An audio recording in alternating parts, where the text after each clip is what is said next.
শাশুড়ির হাতে কাজির ভাত আর ভর্তা খেলাম। Hello everyone, welcome to another new blog. কাজির ভাত কে কে চেনেন? মাদারীপুরের খুবই ঐতিহ্যবাহী একটা খাবার কাজির ভাত, সেই সাথে ভর্তা আর মাছ ভাজা। ডুবো তেলে গরম গরম ইলিশ ভেজে নিচ্ছিল, আর ওই দূরে একটা পাখি এসে খেয়ে যাচ্ছিল। সেই সাথে তেলের ভিতরে পুঁটি মাছ দিয়ে কড়কড়া করে ভেজে ওঠানো হয়েছে।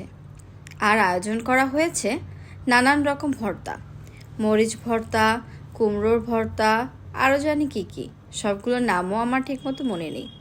পাটায় বেটে দুপুরবেলা রেডি করা হচ্ছিল ভর্তাগুলো কাজির ভাত দিয়ে খাওয়ার জন্য। কাজির ভাতটা 2-3 দিন ধরে গরম পানিতে ভিজিয়ে ভিজিয়ে একটা টকটক ভাব আসলে তখন রান্না করা হয়। ভর্তার সাথে এই ভাতটা খেতে সবাই অনেক পছন্দ করে। আপনাদেরও কার কার এই ভাতটা মজা লাগে কমেন্টস করে অবশ্যই জানাবেন।